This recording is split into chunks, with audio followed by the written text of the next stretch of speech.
9. Binary intervention. Government expenditures. Government expenditures are made from government revenue. In the preceding section, we have dealt with the major source of governmental revenue, taxation.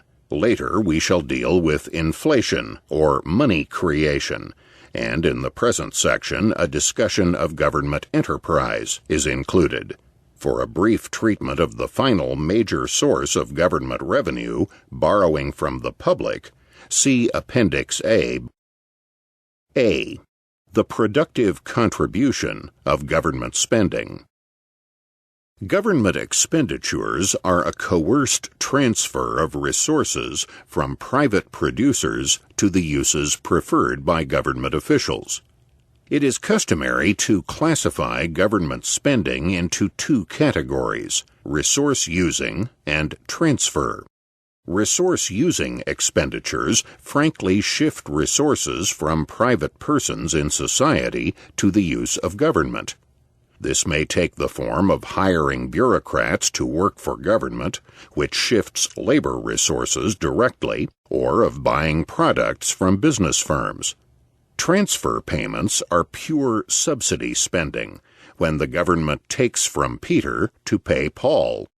It is true that in the latter case, the government gives Paul money to decide the allocation as he wishes, and in a sense, we may analyze the two types of spending separately. But the similarities here are greater than the differences. For in both cases, resources are seized from private producers and shifted to the uses which government officials think best.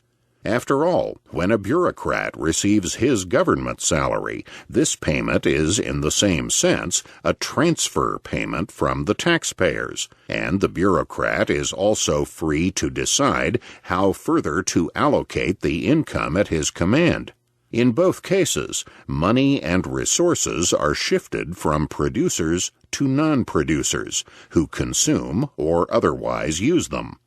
It may be objected that while bureaucrats may not be producers, other Pauls who receive subsidies on occasion are basically producers on the market.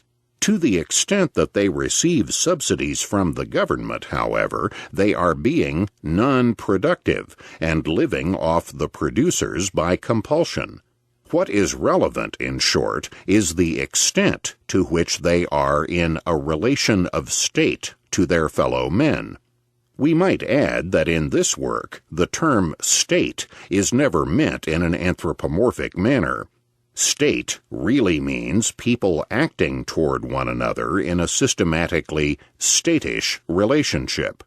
I am indebted to Mr. Ralph Raico of the University of Chicago for the relation of state concept.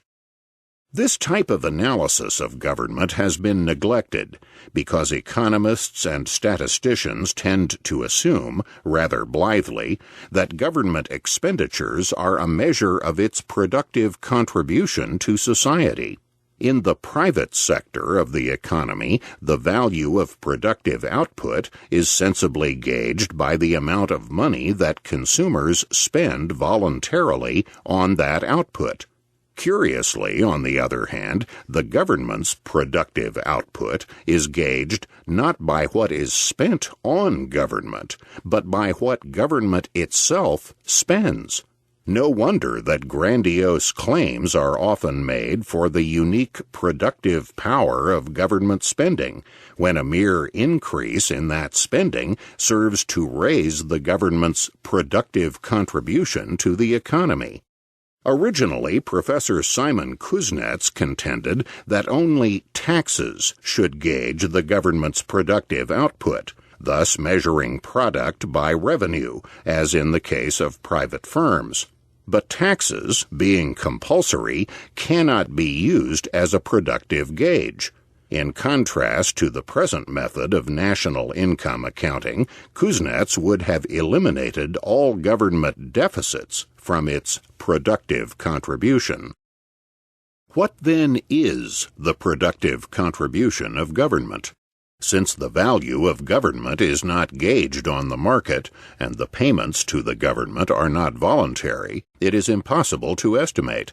It is impossible to know how much would be paid into the government were it purely voluntary, or indeed whether one central government in each geographical area would exist at all. Since then, the only thing we do know is that the tax and spend process diverts income and resources from what they would have been doing in the private sector. We must conclude that the government's productive contribution to the economy is precisely zero. Furthermore, even if it be objected that governmental services are worth something, it would have to be noted that we are again suffering from the error pointed out by Bastiat, a sole emphasis on what is seen, to the neglect of what is not seen. We may see the government's hydroelectric dam in operation. We do not see the things that private individuals would have done with the money, whether buying consumers' goods or investing in producers' goods, but which they were compelled to forego. In fact, since private consumers would have done something else, something more desired, and therefore, from their point of view, more productive with the money, we can be sure that the loss in productivity incurred by the government's tax and spending is greater than whatever productivity it has contributed. In short, strictly, the government's productivity is not simply zero, but negative, for it has imposed a loss in productivity upon society. Even for those who do not accept this analysis, any who believe empirically that waste in government exceeds 50% of its expenditures would have to agree that our assumption is more accurate than the current estimate of 100% productivity by the government. Government expenditure is often referred to as investment, resulting in capital, and we have heard much in recent years about Soviet and other multi-year plans busily engaged in building up capital by government action. Yet it is illegitimate to use the term capital for government expenditures. Capital is the status of productive goods along the path to eventual consumption. In any sort of division of labor economy, capital goods are built not for their own sake by the investor, but in order to use them to produce lower order and eventually consumers' goods. In short, a characteristic of an investment expenditure is that the good in question is not being used to fulfill the needs of the investor, but of someone else, the consumer. Yet, when government confiscates resources from the private market economy, it is precisely defying the wishes of the consumers. When government invests in any good, it does so to serve the whims of government officials, not the desires of consumers.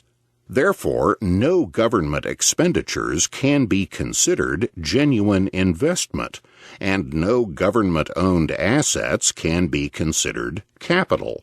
Government expenditures are divisible into two parts: consumption expenditures by government officials, beneficiaries of government subsidies, and other non-productive recipients, and waste expenditures, where government officials really believe that they are investing in capital.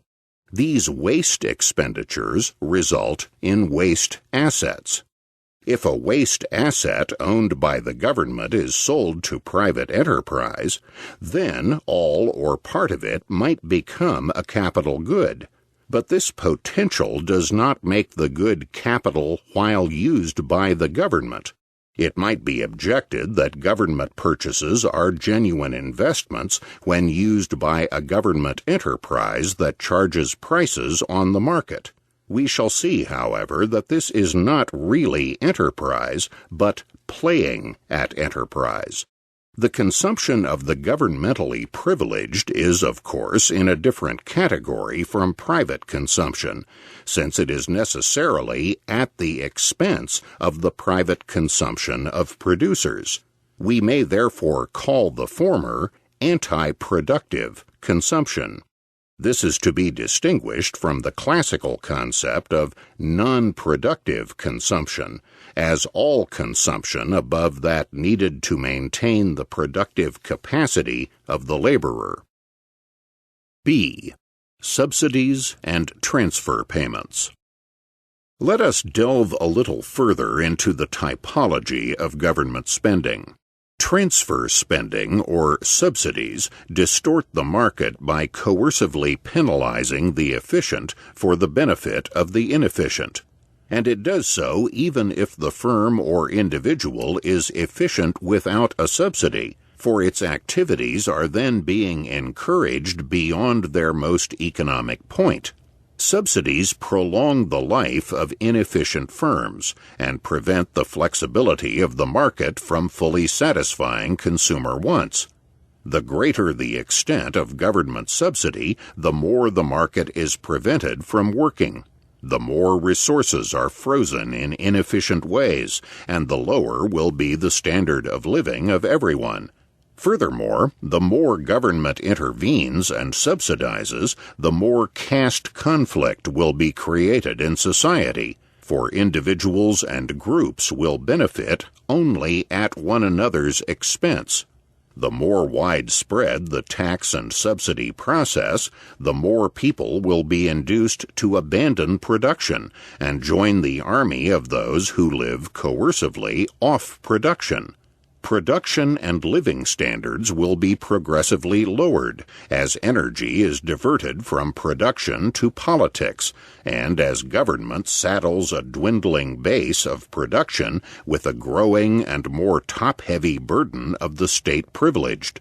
This process will be all the more accelerated because those who succeed in any activity will invariably tend to be those who are best at performing it. Those who particularly flourish on the free market, therefore, will be those most adept at production and at serving their fellow men. Those who succeed in the political struggle for subsidies, on the other hand, will be those most adept at wielding coercion or at winning favors from wielders of coercion. Generally, different people will be in the different categories of the successful, in accordance with the universal specialization of skills. Furthermore, for those who are skillful at both, the tax and subsidy system will encourage and promote their predatory skills and penalize their productive ones. A common example of direct transfer subsidy is governmental poor relief. State poor relief is clearly a subsidization of poverty, for men are now automatically entitled to money from the state because of their poverty. Hence, the marginal disutility of income foregone from leisure diminishes, and idleness and poverty tend to increase further, which in turn increases the amount of subsidy that must be extracted from the taxpayers. Thus, a system of legally subsidized poverty tends to call forth more of the very poverty that is supposedly being alleviated. When, as is generally the case, the amount of subsidy depends directly on the number of children possessed by the pauper, there is a further incentive for the pauper to breed more children than otherwise, and thereby multiply the number of paupers, and even more dependent paupers, still further. As Thomas Mackay aptly stated, we can have exactly as many paupers as the country chooses to pay for. Private charity to the poor, on the other hand, would not have the same vicious circle effect, since the poor would not have a continuing compulsory claim on the rich. This is particularly true where private charity is given only to the deserving poor.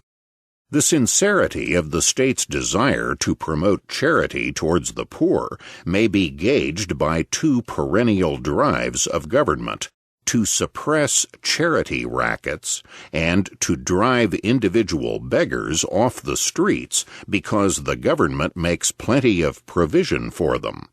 The reader may gauge from the following anecdote by an admirer of such a drive just who was the true friend of the poor organ grinder, his customer or the government. During a similar campaign to clean up the streets of organ grinders, most of whom were simply licensed beggars, a woman came up to LaGuardia at a social function and begged him not to deprive her of her favorite organ grinder. "Where do you live?" he asked her. "On Park Avenue."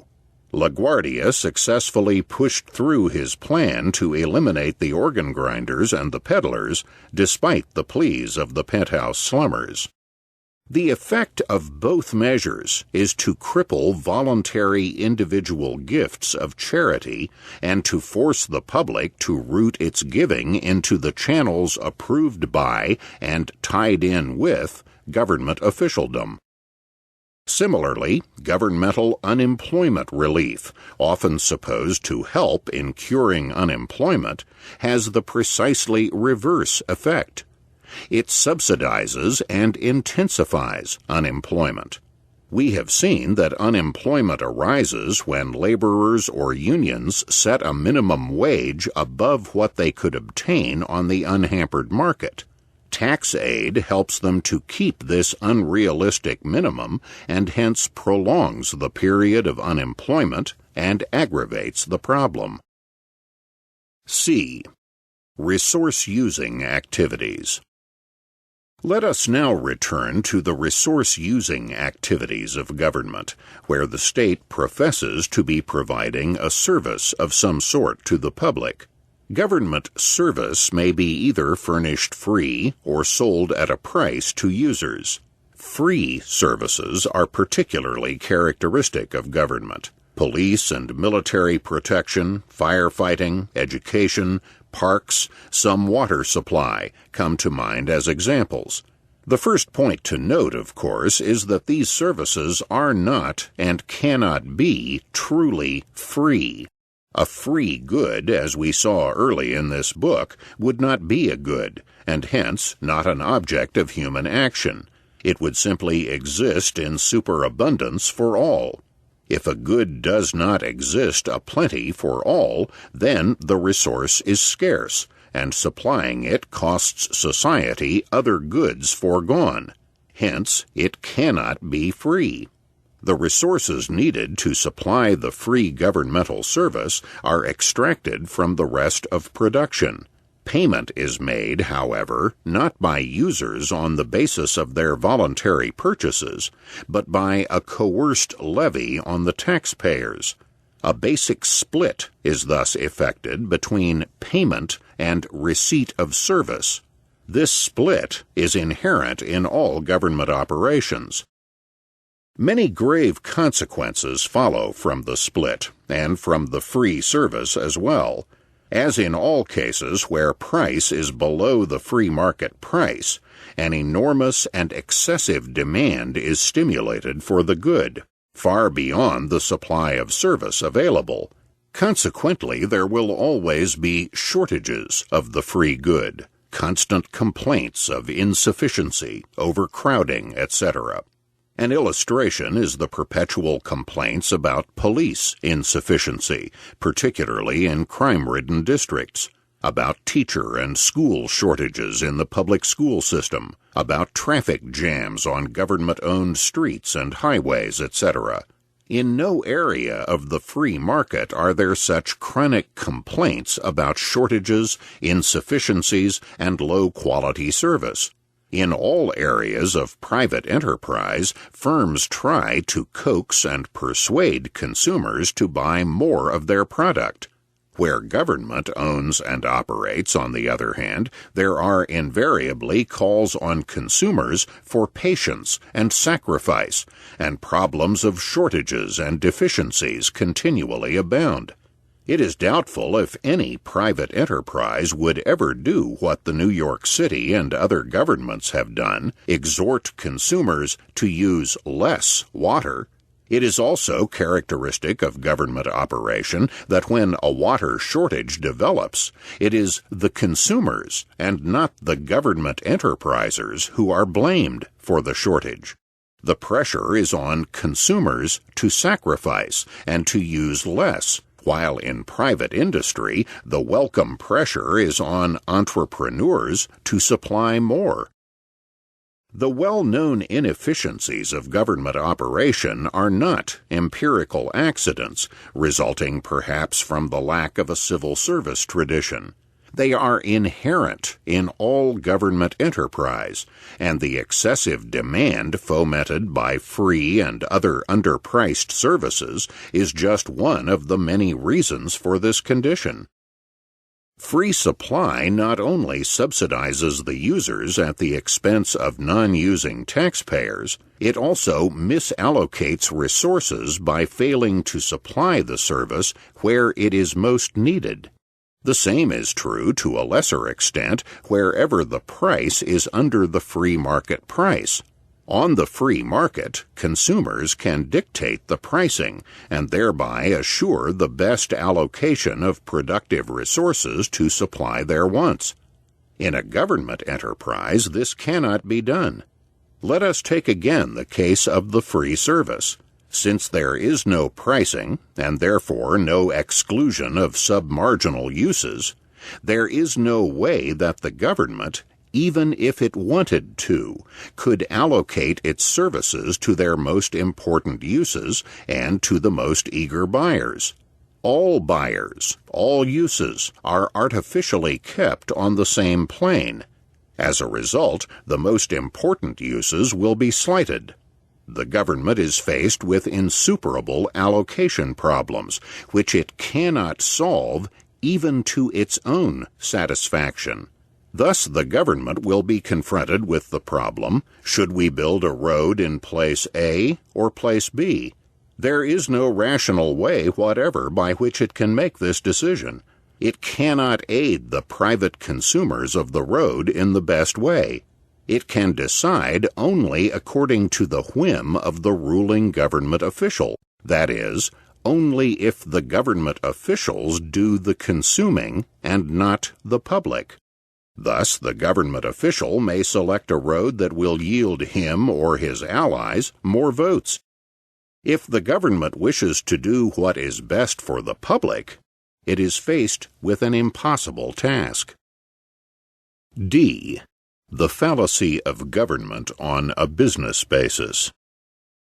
Government may either subsidize deliberately by giving a service away free, or it may genuinely try to find the true market price, that is, to operate on a business basis.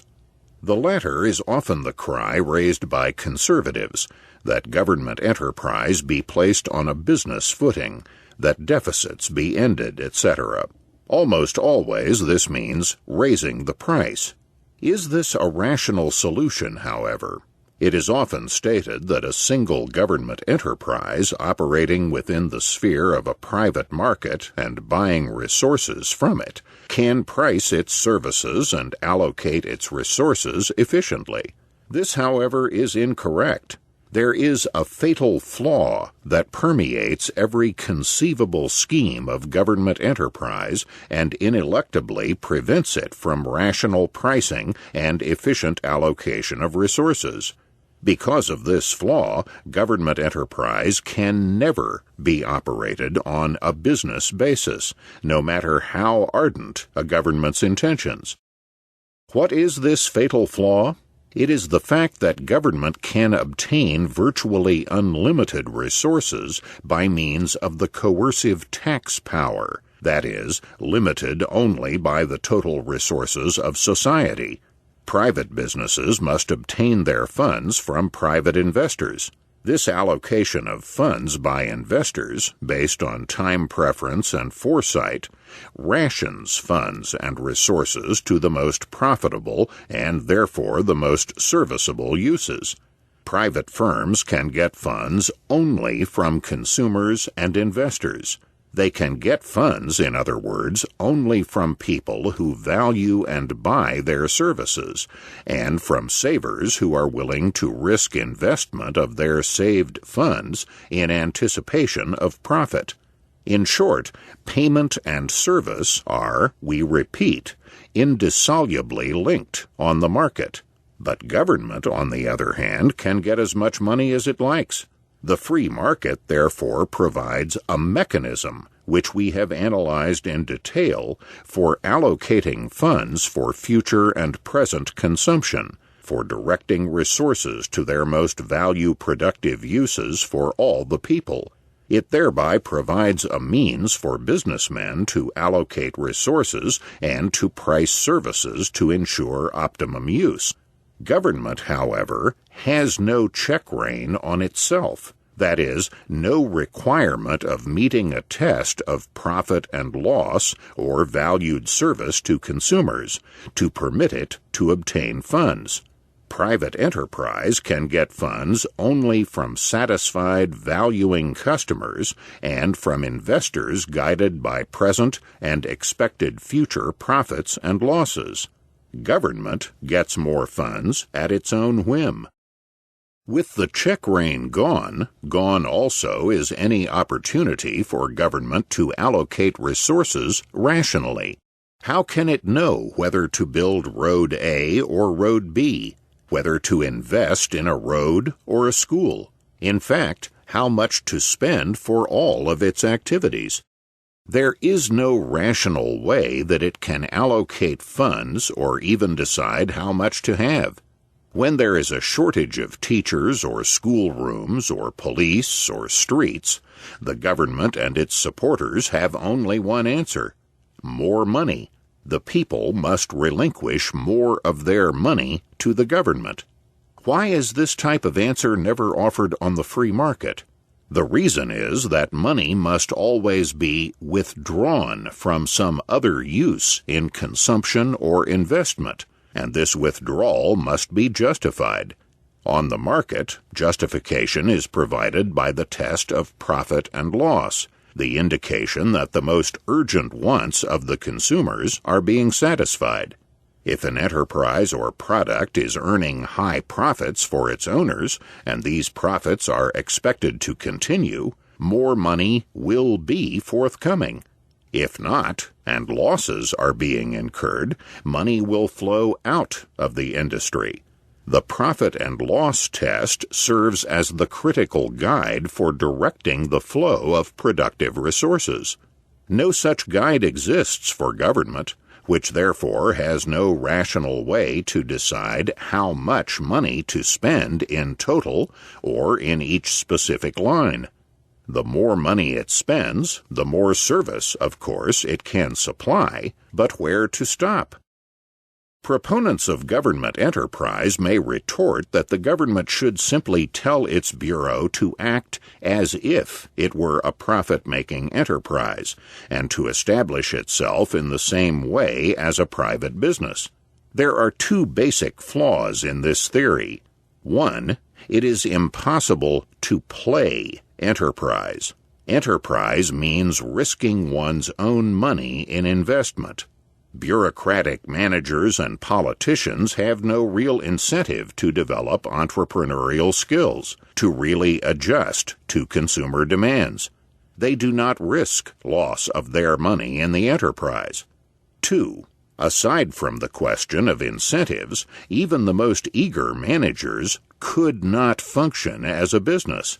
For regardless of the treatment accorded the operation after it is established, the initial launching of the firm is made with government money, and therefore by coercive levy. A fatally arbitrary element has been built into the very vitals of the enterprise. Furthermore, future decisions on expenditures will be made out of tax funds, and will therefore be subject to the same flaw. The ease of obtaining money will inherently distort the operations of government enterprise. Moreover, suppose that the government invests in an enterprise E. Either the free market, left alone, would also have invested in this selfsame enterprise, or it would not. If it would have, then the economy suffers, at the very least, from the take going to the intermediary bureaucracy. If not, and this is almost certain, then it follows immediately that the expenditure on E is a distortion of private utility on the market, that some other expenditure would have brought greater monetary returns. It follows once again that a government enterprise cannot duplicate the conditions of private business. In addition, the establishment of government enterprise creates an unfair competitive advantage over private firms, for at least part of its capital was gained by coercion rather than service. It is clear that government, with its subsidization, can drive a private business out of the field. Private investment in the same industry will be greatly restricted, since future investors will anticipate losses at the hands of privileged governmental competitors. Moreover, since all services compete for the consumer's dollar, all private firms and all private investment will to some degree be affected and hampered. And when a new government enterprise begins, it generates fears in other industries that they will be next, that they will either be confiscated or forced to compete with government-subsidized enterprises. This fear tends to repress productive investment further, and thus lower the general standard of living still more. Another argument used quite correctly by leftist proponents of government ownership is this: if business operation is so desirable, why take such a tortuous route? Why not scrap government ownership and turn the whole operation over to private business enterprise? Why go to such elaborate lengths to try to imitate the apparent ideal, private ownership, when the ideal may be pursued directly? The call for business principles in government, therefore, makes little sense, even if that call could be successful. Many criteria have been offered by writers as guides for the pricing of government services. One criterion supports pricing according to marginal cost. As we have indicated, however, this is hardly a criterion at all, and rests on classical fallacies of price determination by costs. Marginal varies according to the period of time surveyed, and costs are not in fact static, but flexible. They change according to prices, and hence cannot be used as a guide to the setting of prices. Moreover, prices equal average costs only in final equilibrium, and equilibrium cannot be regarded as an ideal for the real world. The market only tends toward this goal. Finally, costs of government operation will be higher than for similar operations on the free market. Various fallacious criteria have been advanced for deciding between private and state action. One common rule is to weigh marginal social costs and benefits against marginal private costs and benefits. Apart from other flaws, there is no such entity as society separate from constituent individuals, so that this preferred criterion is simply meaningless. Government enterprise will not only hamper and repress private investment and entrepreneurship in the same industry and in industries throughout the economy, it will also disrupt the entire labor market. For the government, A, will decrease production and living standards in the society by siphoning off potentially productive labor to the bureaucracy. B, using confiscated funds, it will be able to pay more than the market rate for labor and hence set up a clamor by government job seekers for an expansion of the unproductive bureaucratic machine. And C, the government's high tax-supported wages may well mislead workers into believing that this reflects the market wage in private industry, thus causing unwanted unemployment. The inefficiencies of government operation are compounded by several other factors. As we have seen, a government enterprise competing in an industry can usually drive out private owners, since the government can subsidize itself in many ways and supply itself with unlimited funds when desired. In cases where it cannot compete even under these conditions, it can arrogate to itself a compulsory monopoly, driving out competitors by force. This was done in the United States in the case of the post office. When the government thus grants itself a monopoly, it may go to the other extreme from free service. It may charge a monopoly price. Charging a monopoly price, now identifiably different from a free market price, distorts resources again and creates an artificial scarcity of the particular good. It also permits an enormously lowered quality of service. A governmental monopoly need not worry that customers may go elsewhere or that inefficiency may mean its demise. Only governments can make self-satisfied announcements of cuts in service in order to effect economies. In private business, economies must be made as corollaries to improvements in service.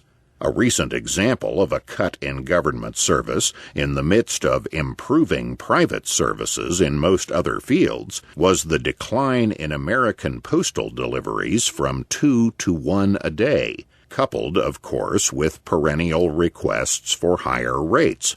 When France nationalized the important Western railway system in 1908, freight was increasingly damaged, trains slowed down, and accidents grew at such a pace that an economist caustically observed that the French government had added railway accidents to its growing list of monopolies. It is particularly absurd to call for business principles where a government enterprise functions as a monopoly. Periodically, for example, there are demands that the post office be put on a business basis and end its deficit, which must be paid by the taxpayers. But ending the deficit of an inherently and necessarily inefficient government operation does not mean going on a business basis. To cover costs, the price must be raised high enough to achieve a monopoly price, and so camouflage and compensate for the government's inefficiencies. A monopoly price will levy an excessive burden on the users of the postal service, especially since the monopoly is compulsory. On the other hand, we have seen that even monopolists must abide by the consumer's demand schedule. If this demand schedule is elastic enough, it may well happen that a monopoly price will reduce revenue so much, or cut down so much on its increase, that a higher price will increase deficits rather than reduce them. An outstanding example has been the New York City subway system in recent years. Ironically enough, the higher fares have driven many customers to buying and driving their own cars, thus aggravating the perennial traffic problem, shortage of government street space, even further. Another example of government intervention creating and multiplying its own difficulties. E. Centers of calculational chaos. We have seen in Chapter 10 that one cartel or one firm could not own all the means of production in the economy because it could not calculate prices and allocate factors in a rational manner. And we have seen that this is the reason why state socialism could also not plan or allocate rationally. We further noted that 2 or more stages could not be totally integrated vertically on the market, for total integration would eliminate a whole segment of the market and establish an island of calculational and allocational chaos, an island that would preclude optimal planning for profits and maximum satisfaction for the consumers. In the case of simple government ownership, still another extension of this thesis becomes evident. For each governmental firm introduces its own island of chaos into the economy. There is no need to wait for full socialism for chaos to begin its work. No government enterprise can ever determine prices or costs or allocate factors or funds in a rational, welfare-maximizing manner. No government enterprise could be established on a business basis, even if the desire were present. Thus, any governmental operation injects a point of chaos into the economy, and since all markets are interconnected in the economy, every governmental activity disrupts and distorts pricing, the allocation of factors, consumption-investment ratios, etc. Every government enterprise not only lowers the social utilities of the consumers by forcing the allocation of funds to other ends than those desired by the public, it lowers the utility of everyone, including the utilities of some government officials, by distorting the market and spreading calculational chaos. The greater the extent of government ownership, of course, the more powerful will this impact become. F. Conflict and the command posts. Aside from its purely economic consequences, government ownership has another kind of impact on society. It necessarily substitutes conflict for the harmony of the free market. Since government service means service by one set of decision-makers, it comes to mean uniform service. The desires of all those forced, directly or indirectly, to pay for the government service cannot be satisfied. Only some forms of the service can or will be produced by the government agency. As a result, government enterprise creates enormous caste conflicts among the citizens, each of whom has different ideas on the best form of service. In the final result, government enterprise can hardly fail to substitute its own values, or the values of one set of customers, for the values of all others. Artificially standardized services of poorer quality, fit to governmental taste or convenience, will hold sway, in contrast to the diversified services of higher quality which the free market supplies to fit the tastes of a multitude of individuals. In recent years, government schools in America have furnished a striking example of such problems and conflicts. Some parents prefer racially segregated schools. Others prefer integrated education. Some parents want their children taught socialism. Others want anti-socialist teaching in the schools.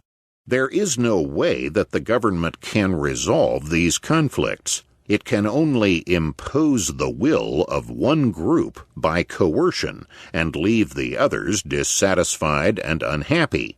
Whichever type of school is chosen, some groups of parents will suffer.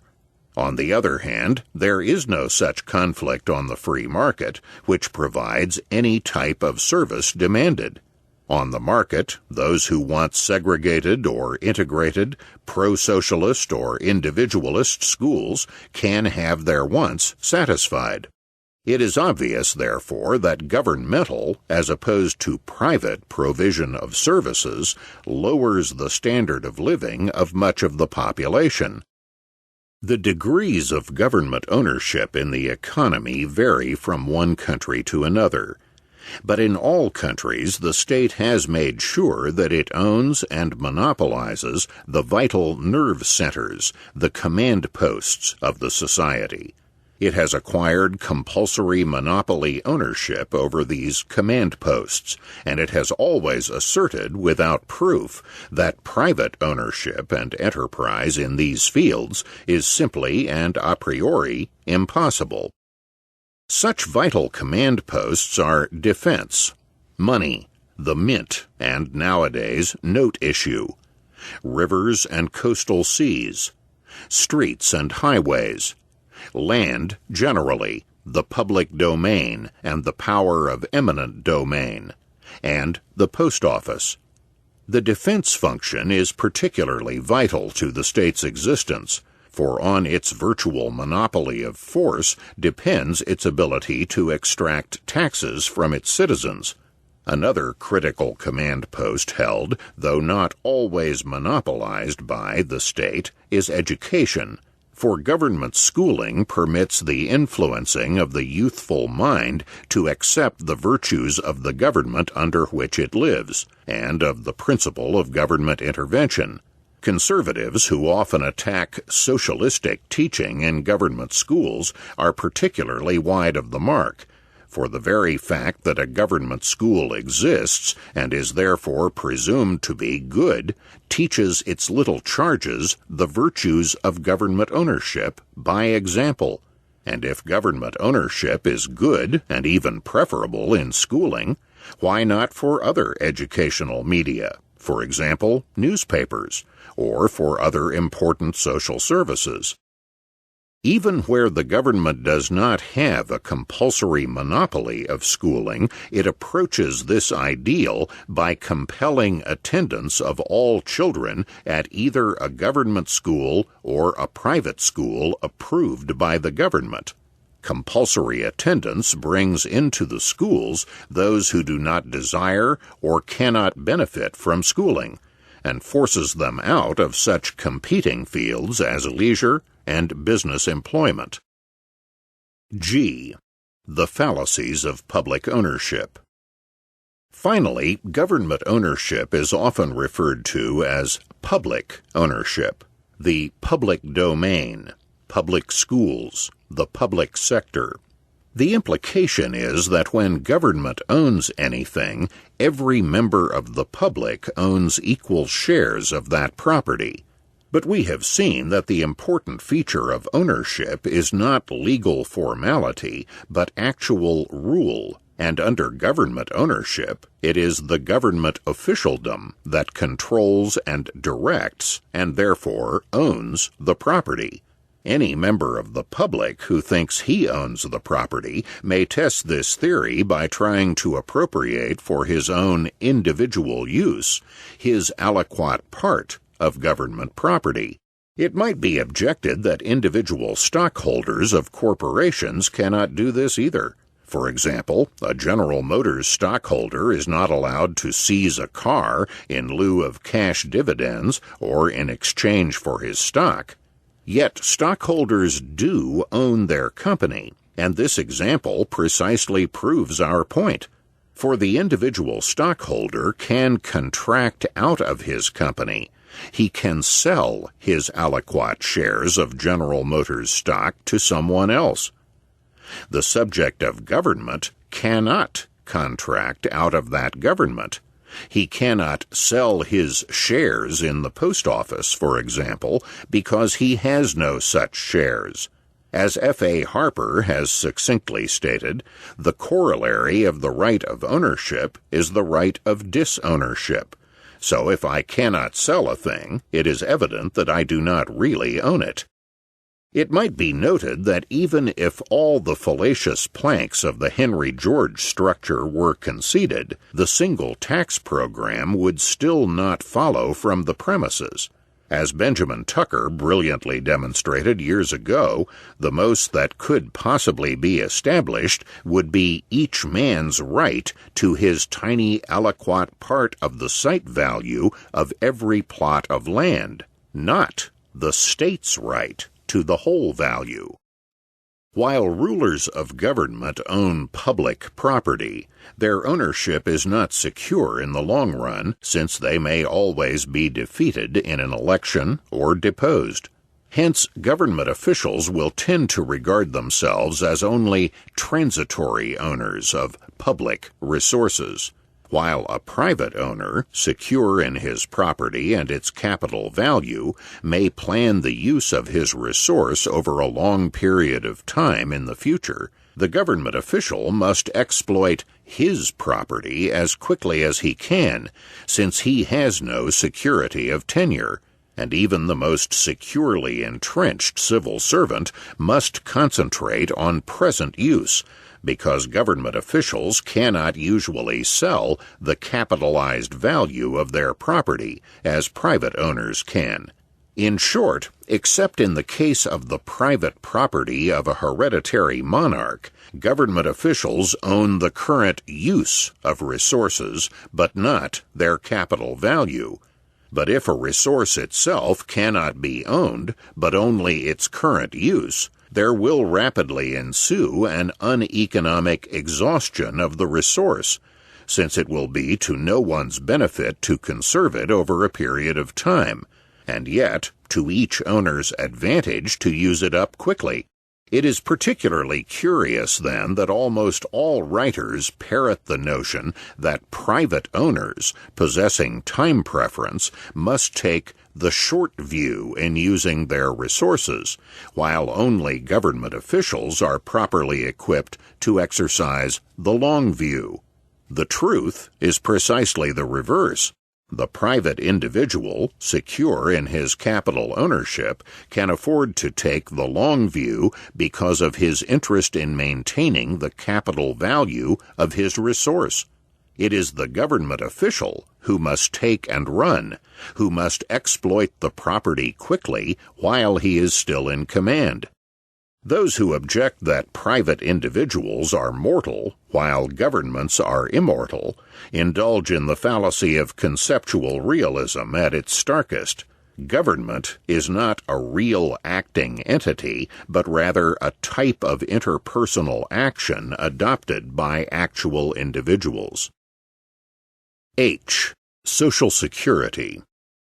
Before ending our discussion of specific governmental activities, we may note in passing a curiously popular form of government expenditure: Social Security. Social Security confiscates the income of wage earners, and then, most people presume, it invests the money more wisely than they could themselves, later paying out the money to the former wage earners in their old age. Considered as social insurance, this is a typical example of government enterprise. There is no relation between premiums and benefits, the latter changing yearly under the impact of political pressures. On the free market, anyone who wishes may invest in an insurance annuity or in stocks or real estate. Compelling everyone to transfer his funds to the government forces him to lose utility. Thus, even on its face, it is difficult to understand the great popularity of the Social Security program. But the true nature of the program differs greatly from the popular image, for the government does not invest the funds it takes in taxes. It simply spends them, giving itself its own bonds, which must later be cashed when the benefits fall due. The cash, of course, can be obtained only by further taxation. Thus, the public must pay twice for one payment of Social Security. The program is essentially one of making more palatable a general taxation of lower-income, wage-earning groups. I. Socialism and central planning. When government ownership or control extends to the entire productive system, then the economic system is called socialism. Socialism, in short, is the violent abolition of the market, the compulsory monopolization of the entire productive sphere by the state. There are two and only two ways that any economy can be organized. One is by freedom and voluntary choice, the way of the market. The other is by force and dictation, the way of the state. To those ignorant of economics, it may seem that the way of the market is only anarchic confusion and chaos, while the way of the state constitutes genuine organization and central planning. On the contrary, we have seen in this book what an amazing and flexible mechanism the market is for satisfying the wants of all individuals. State operation or intervention is, on the other hand, far less efficient, and creates many disruptive and cumulative problems of its own. Moreover, a socialist state, deprived of the real market and its determination of prices for producers' goods, cannot calculate, and can therefore run a productive system only in chaotic fashion. The economics of socialism, a whole branch of economics of its own, can only be touched upon here. Suffice it to say that Mises' demonstration of the impossibility of economic calculation under socialism has never been successfully refuted. Here we might mention just a few points on the economics of socialism. 1. Since ownership is de facto the control of a resource, a Nazi, fascist, or other centrally planned system is as much socialism as a communist regime that officially nationalizes property. A chief difference is that a formal communist-style expropriation makes it far more difficult to de-socialize later. Secondly, the extent of socialism in the present-day world is at the same time underestimated in countries such as the United States and overestimated in Soviet Russia. It is underestimated because the expansion of government lending to private enterprise in the United States has been generally neglected, and we have seen that the lender, regardless of his legal status, is also an entrepreneur and part owner. The extent of socialism is overestimated because most writers ignore the fact that Russia, socialist as she is, cannot have full socialism as long as she can still refer to the relatively free markets existing in other parts of the world.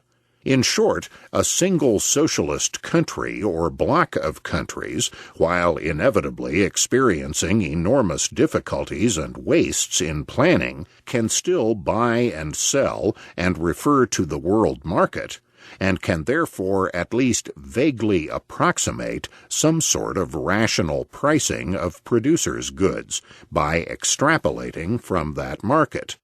The first one to point this out was Ludwig von Mises in his Human Action. It is particularly interesting to find an empirical confirmation by P.J.D. Wiles dealing with communist planning. What actually happens is that world prices, that is, capitalist world prices, are used in all intra-Soviet bloc trade.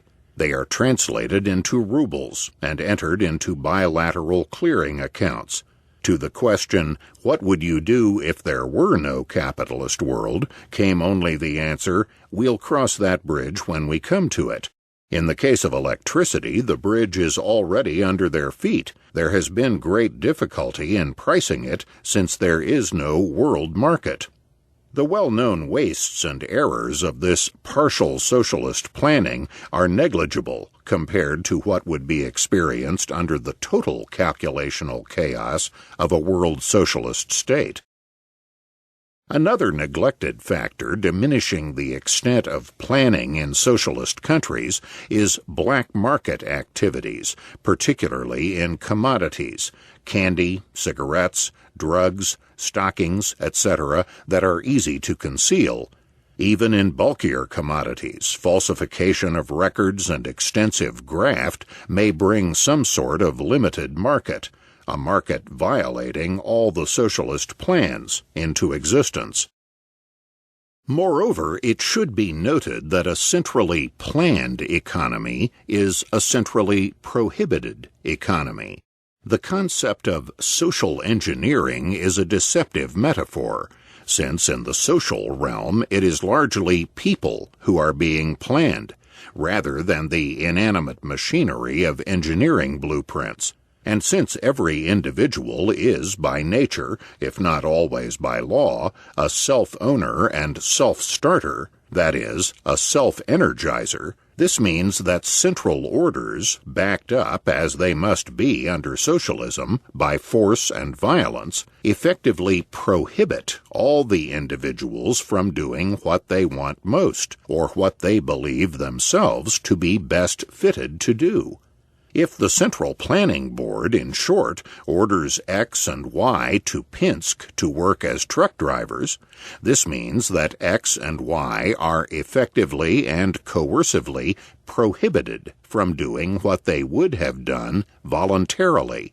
Perhaps X would have gone to Leningrad to be a longshoreman, and perhaps Y would have stayed around to tinker in his workshop and invent a new and highly useful device. The latter point brings us to another grave defect of central planning. Inventions, innovations, technological developments, by their very nature, by definition, cannot be predicted in advance, and therefore cannot be centrally and bureaucratically planned. Not only does no one know what will be invented when, no one knows who will do the inventing. Clearly, a centrally prohibited economy, irrational and inefficient enough for given ends and given means and techniques at any point of time, is all the more incompetent if a flow of inventions and new development are desired in society. Bureaucracy, incompetent enough to plan a stationary system, is vastly more incompetent at planning a progressive one.